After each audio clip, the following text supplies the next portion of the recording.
Triple threat. It's basically what it is. You have three options when you're in that stance. You can either shoot the basketball, you can pass the basketball, you can drive the basketball. They call me a god. They call me a god.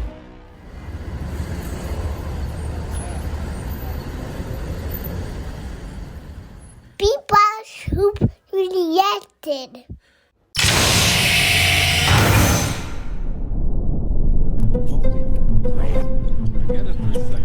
Kobe Bryant for three.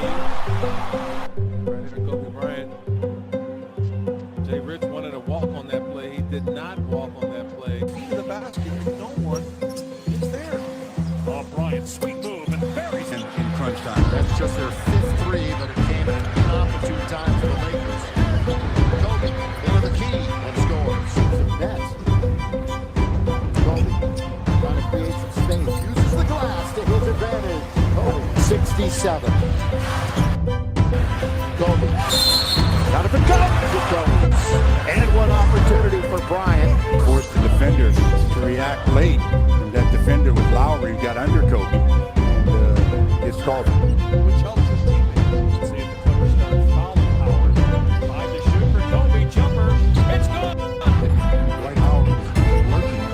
Players coming inside with ball pass. Now Kobe, third sixth man of the year for the last season. Kobe, fantastic. Bobby Brown was playing the back play there on the foul, but that last basket by Kobe. Face up and go by. Yeah, show off a little bit. How old did you say he was? 34. Well, he didn't act like he's 34 on that play. Foot apparel, certainly not in effect. Here is Kobe's driving baseline again. Scoring like the Lakers. It's just on the defensive end. That guy's having trouble.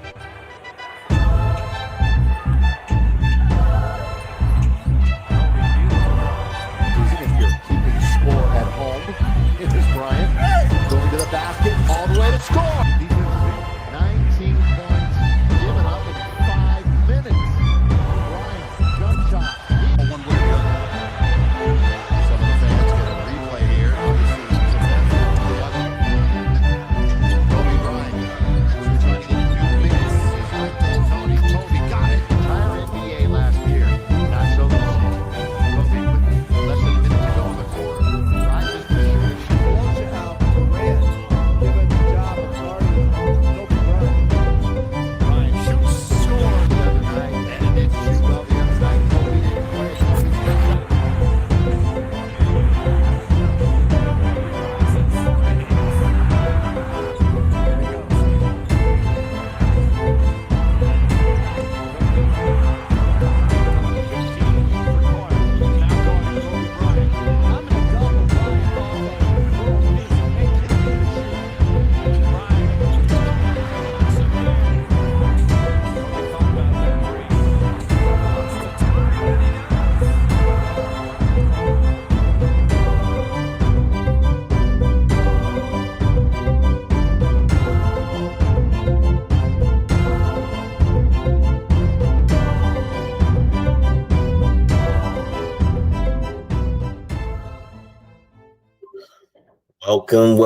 Welcome back to another Basketball Alchemy exclusive presented to you by B-Ball Hoop Collective. I hope you enjoyed that video. I had to start this out this way. If anything, I knew exactly how I wanted to start this video out for triple threats. One of my favorite principles in the game about basketball. One of the most important alchemy steps, basic steps, from which everything flows, especially offensively. What you see here, of course, is Paul Pierce. For those players who don't know who he is, didn't retired not too long ago. And I know you're wondering, like, why is he showing us all this Paul Pierce? This was one of my favorite players growing up because I thought that it was amazing what he was doing on the basketball court. He never was the fastest, never was the strongest, never could jump the highest. Nothing about this guy jumped off the sheet, jumped off the stat sheet for you. But his skill was, in my opinion, unmatched for a pretty significant period of his career. Shaquille O'Neal famously nicknamed him the Truth. In high school, we know when he was just scoring on people at will, can nobody keep up with him. And I began to study his game. I began to obsess over his game. And actually took so much from his game growing up middle school to high school that some people would start to say, man, hey, is that Paul Pierce over there? Like people literally began to realize that there were similarities in what how he played and what I took from his game. And one of my first experiences, my first experience in seeing him was actually in person at an NBA game, and I was just blown away with the footwork, the attention to detail, and it all began from the triple threat position. He was a triple threat maestro. If you want to see the next version, the evolution, I think, of what he was as a player, I think Carmelo Anthony is a great example. But he's an example of basketball as a skilled game. All right. It's not just track. It's not about who's the fastest. It's not weightlifting. It's not only about who's the strongest. There's a ton of skill and footwork. And if you can master your footwork, if you can master your movements, your go-to shots, your dribble packages, your fadeaways, all those things that made Kobe so dominant in the later half, the 24 part of his basketball career, you will be a weapon. So start working on your triple threat. And if you can, go check out some Paul Pierce videos. It's really fun to watch. He had a lot of bravado on the court, and he got to it. All right, so let's get into it. All right, so next slide we have here is, of course, Carmelo Anthony in a typical triple threat position. And we'll go into quickly what the triple threat is on the next slide. I saw this GIF, and I had to add it in. I was like, okay, put this in there because I just love it. You are a triple threat, okay? But only you get to decide if you're in a triple threat position, okay? You're the one who puts yourself in that position. Carmelo Anthony, notoriously, of course, shot first forward, is always in the triple threat position. He's always a threat to drive past you. He's always a threat to pull up for the shot. And he's also a threat to pass, okay? And he has excellent form. He had it since he was at Syracuse. And I'm sure he watched a ton of Paul Pierce because there's eerily similarities between his game and Paul Pierce's game. He was just more tall. He was taller and he was more athletic, okay? I think he had a quicker first step as well. All right, so what is a triple threat? It's being in the basketball position where you either can pass the ball, dribble, drive, and shoot. And for you who have never heard this concept, I know you're thinking, well, as soon as I get the ball, I'm a threat to pass, dribble, or shoot. Not true. All right. And I picked this video specifically because at the beginning of the video, you'll notice that LeBron James holds the ball over his head. Right. Let's go back again to the beginning right there. In that position, he's not a threat to dribble. He's not a threat to shoot. He's only a threat to pass the ball over his head. It's not until the ball gets down by his hip and he then pivots that he then becomes a threat to pass, dribble, drive, or shoot. And as you can see, when he takes the ball from the top of his head and brings it down, he jabs, presenting a threat to drive and dribble. And then with setting up off of that fake pivot to drive or dribble, he then pulls up for the shot.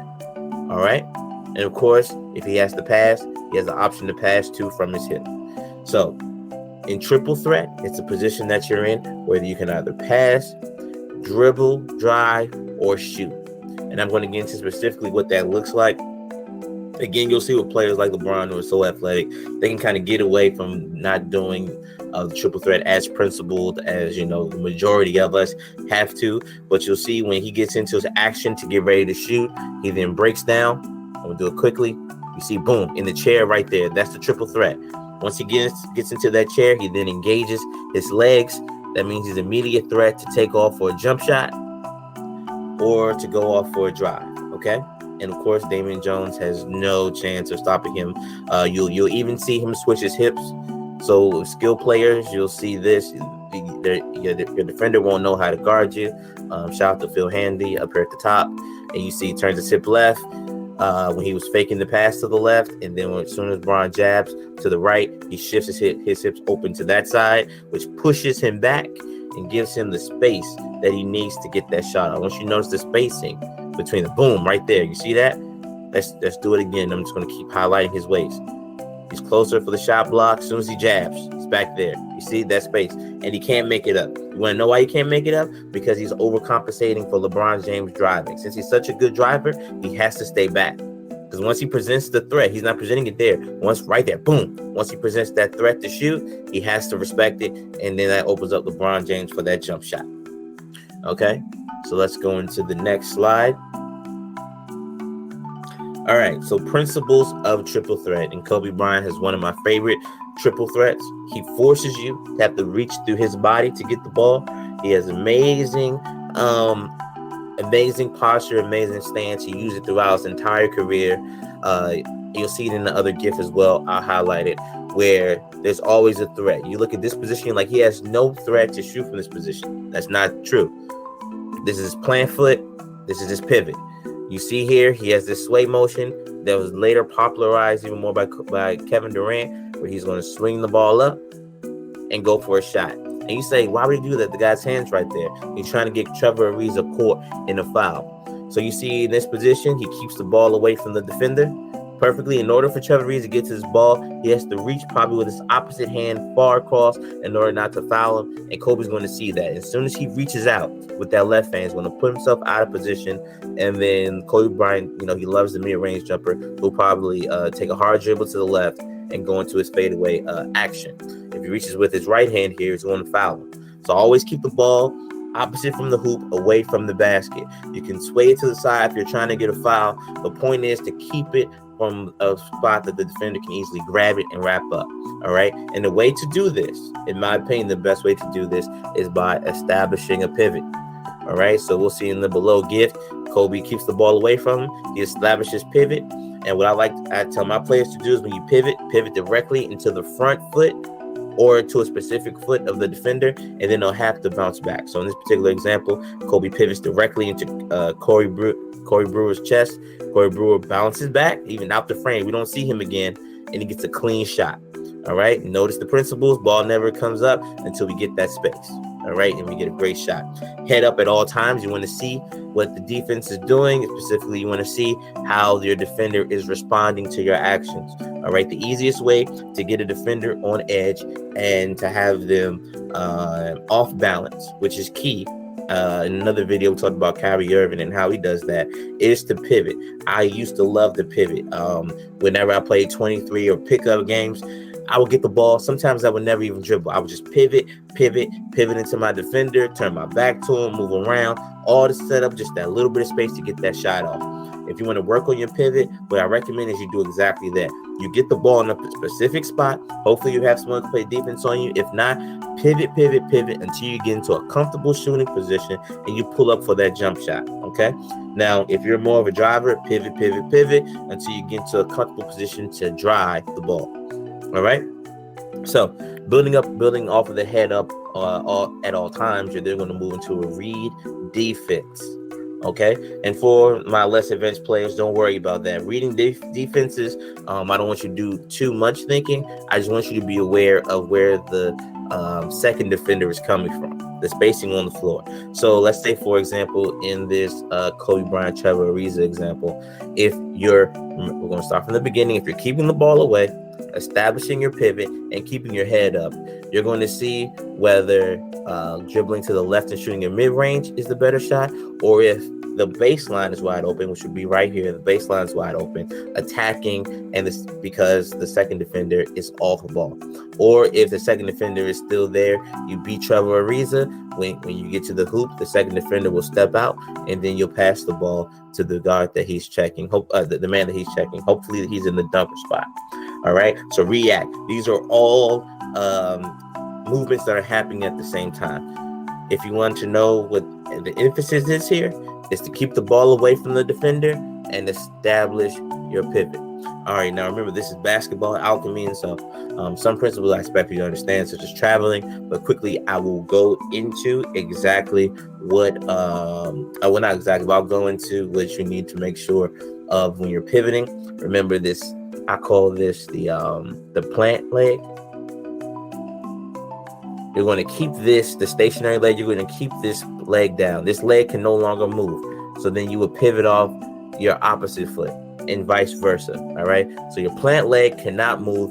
So you're pivoting off the right. Typically for right-handed ball handlers, it's more comfortable to pivot or jab with your right leg. You'll see in this example right here, Kobe Bryant keeps the ball away, keeps his left leg down, and he's going to jab out with his right leg. See, jab, boom. And he uses his shoulder to give him a little bounce as well. All right. So you want to jab with your pivot, keeping that left foot stationary, and then moving to your action. That's why it's important to get your rhythm. I always have examples for if you're in the house, your mother doesn't want you to dribble the basketball. Work on this. You don't have to dribble the basketball. You're just simply working on your actions, okay? And this is really important for you to do over and over again because you need to become stronger. Nobody picks up the ball and naturally is comfortable in this pivoting action. You're not going to be strong enough with the ball. You're not going to feel comfortable. You have to work on it. Okay, it's an aggressive position. Contrary to what it might look like, it's an aggressive position to go into a triple threat because you're engaging your entire body to go into an immediate action, whether it's to fake a shot, a drive, or a pass, or to actually shoot, drive, or pass. You need to be engaged. See Kobe right here, always intense. He's engaged. From this position, he can do anything. That means the defender has to stay alert. And most defenders, especially now, aren't going to be able to stay alert for a full game, especially against a player who is intense as Kobe Bryant. So you're really just playing chess. You can drive, you can shoot, you can pass, you can dribble. So you're really picking whatever you want to do. All right. Just one quick another note. One of my favorite moves is this one you see with Kobe Bryant. I actually got this from Paul Pierce. What he would do is he would jab directly into the lead foot of the defender, and that would give you enough space to fade back and shoot that jump shot. Now, the beauty of a fadeaway, and Kobe, of course, he got it from MJ, is one of the greatest fadeaways out there, was because in order to challenge that shot, you really had to jump into his body, which would likely end up in a foul, or be tall enough to contest. And Kobe's 6'6", and he's jumping pretty high off the floor, so that's a hard shot to block. I do believe in the principle of not jumping too high off the floor. I think you increase your ability to make the shot if you're not over jumping. I think Vince Carter would have a lot more points if he didn't over jump. He was so athletic, he couldn't control it. And you'll see Derrick Rose also became a better shooter as some of that athletic ability began to fade. So this is a triple stance, but a triple threat. When you think of triple threat, this is what I want to see. I don't want to see you leaning as far forward. Again, Kobe is goading Trevor Ariza here a bit more into a foul. All right. So if you want to kind of goad your player into a foul, you can lean forward right here. There's some gamemanship happening. And so I'll stay a little bit further up on your back. Of course, as long as your head is up and you can see the floor, I'm good with it. And the ball is away from the defender so that if he reaches, you teach. Reach, you teach. And from this position, when you're pivoting, don't forget to either fake a shot, fake driving. When you're pivoting and jabbing, you're faking the jab. So the ball is actually moving when you're faking that jab, and also fake a pass. I've seen fake passes be really, really, really powerful in the game, especially against zones. All right. All right. So now we're on the basketball hoop, and I already went through some of the drills that I would like for you to work on. I'm going to point out specific areas on the floor now that if you're out there by yourself, you could work on. So when you're working on the pivot, I recommend to work right here at the top of the key, in the mid-range area, and then down here on the baseline. All right. And so some of the actions I like to see from my players is we're going to operate as if the basketball player is right-handed. So your plant foot doesn't move. That's your left leg. Let's go ahead and see if we can draw something. Don't judge my drawing, but I think it's necessary. All right, so left leg. All right, and let's put a round mound in his hand. The basketball. All right. So check this out. This is the left leg. This is the right hand player. He's going to be stationary. We're going to want to see him jab with his right leg out. Jab right to threaten attacking the basket to the right hand side. Jab directly into the defender to get space so you can pull back for a jump shot. Jab to the left to just throw off. Now from this, if you're jabbing to the left with your right foot, it's a bit of an awkward action, but it actually does give you some flexibility to either spin off of your defender to the left or to just keep them guessing on where you're attacking. All right. So we're going to jab right. We're going to jab into the defender. one and jab left. All right, you pull back, and you're not going to shoot, but you're going to pump fake, and then pass. So last practice that I had with my team, I told them what I want to see is when you initially catch the ball. Remember, you can't dribble, or you can dribble, but don't dribble yet. You hold your dribble. You catch the ball, you see the floor first, then you put the ball down. All right, so our player X here is going to catch the ball. He's going to pump fake, then he's going to jab, then he's going to fake a pass to the opposite side, then he's going to attack. All right, and so at first you want to pick a different method just to work through the variations. And honestly, your body's naturally going to tell you what type of fake pass, jab, pivot leg to use. You're going to find out through repetition what is most comfortable for you. So I give you a base to work with, and then I want you to become your own player. All right. So a lot of these examples for, the pump fake first, the jab, that's just something that I like to do. And that's most common in a lot of players. So if you're a threat to shoot, you're going to pump fake. Giannis, he's going to jab first because he's more of a threat to drive because of his athletic prowess. So it makes more sense for him to jab first, to keep that defender back, and then to shoot. Okay. Players who can do almost anything like LeBron James, you're going to see a variation of pump, jab, jab, pump. He's always a threat to pass. You fake pass here. That doesn't mean that you have to then shoot or dribble. You can fake pass here. That might make the defense shift, and then you could pass somewhere else. Okay? All right? So when you're out there in the gym by yourself, work on these. This is becoming a repetitive theme in all these videos. When you're working on your game, always picture a defense in front of you. Move around as if someone's guarding you. If you know a play, call out a play. Man, if you don't even know a play, make up a play. Call Red Bird, Aloha 6, whatever you want. Call it out and move around the floor. Now remember, once you start dribbling, you can't pick it up. If you do pick it up, or you might stumble with the ball, play the action all the way through. Pick it up, establish that plant leg, jab and pivot with it until you get into a comfortable position, and then shoot your shot. All right, and always follow your shot, trying to get a rebound. You catch a rebound, put it right back up. All right, so establish it from the zone. Some of the best scorers operate in the mid-range based on the principles of the triple threat, and I'll show you those spots. So we see the triple threat most effective for players like Kawhi Leonard. DeMar DeRozan is a throwback player who just eats up in this area on each of the elbows. Of course, you have the baseline. I'll explain more about what I like to see off of those baselines in a second. What you would see with players like Kobe is that he would establish his triple threat here, and then based on the action of the defense, he would take a hard dribble and work his way to the elbow and then shoot from the elbow. All right.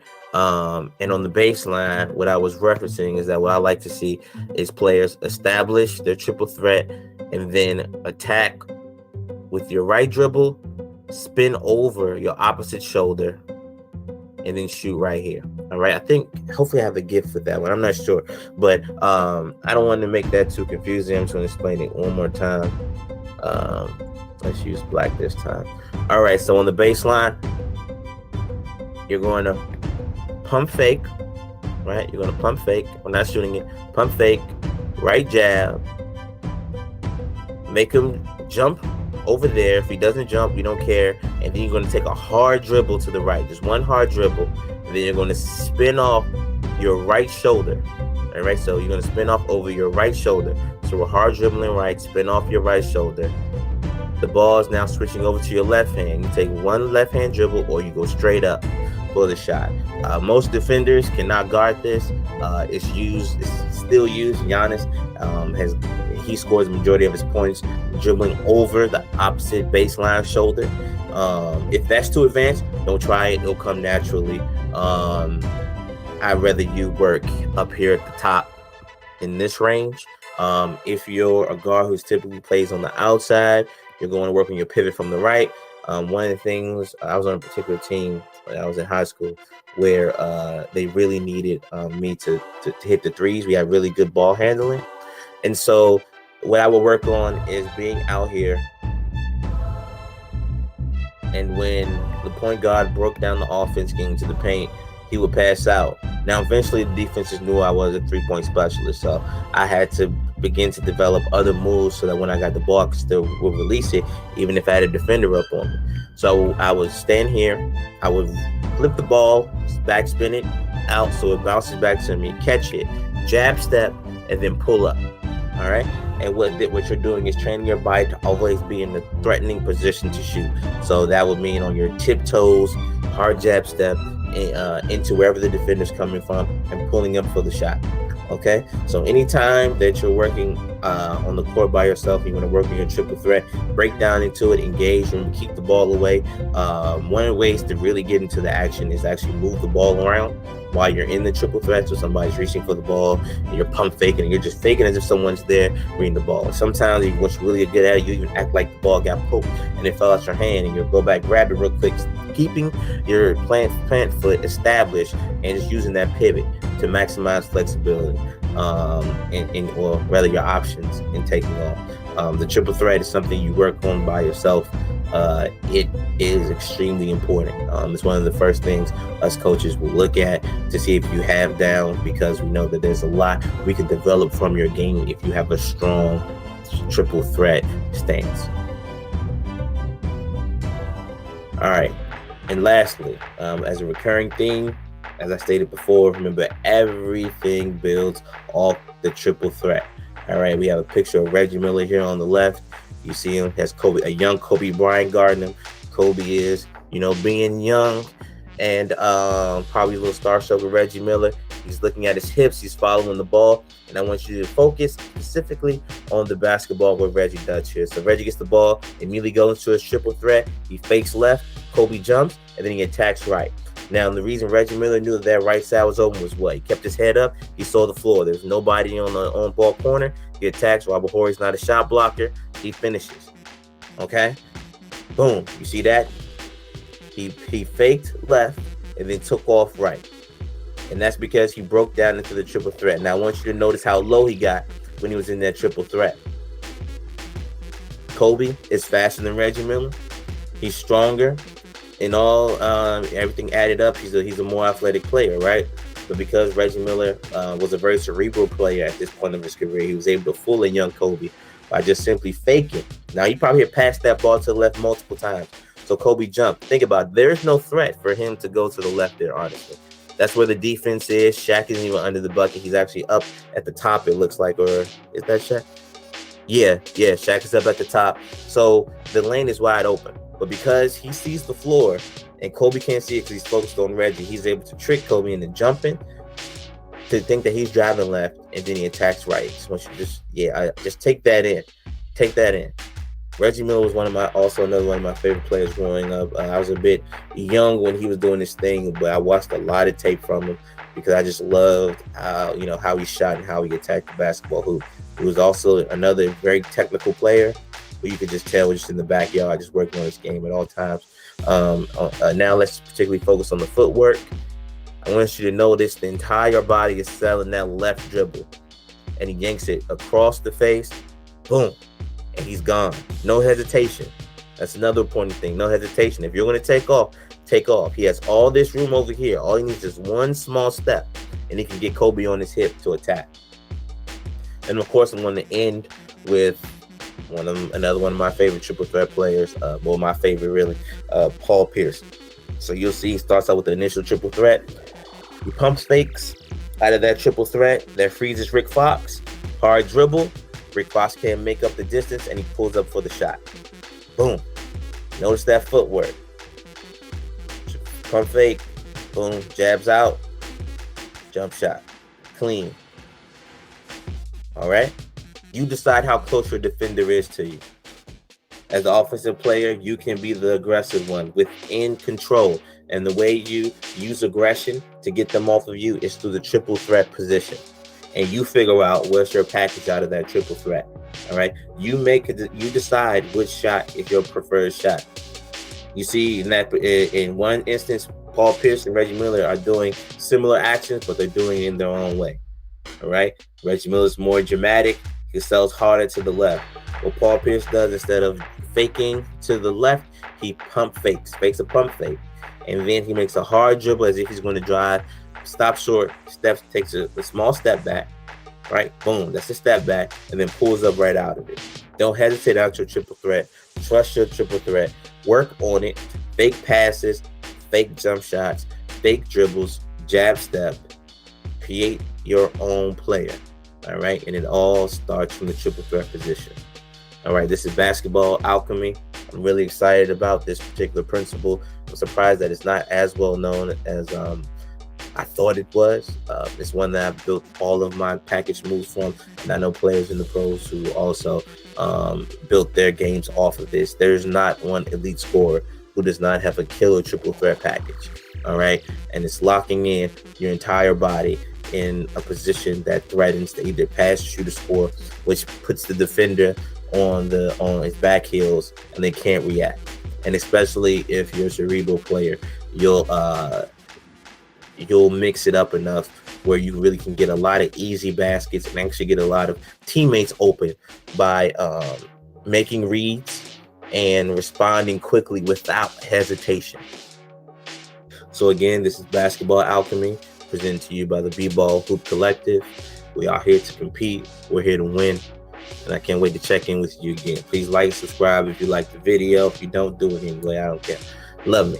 All right. So yeah, always compete. Always work hard. And always build on that triple threat. Peace.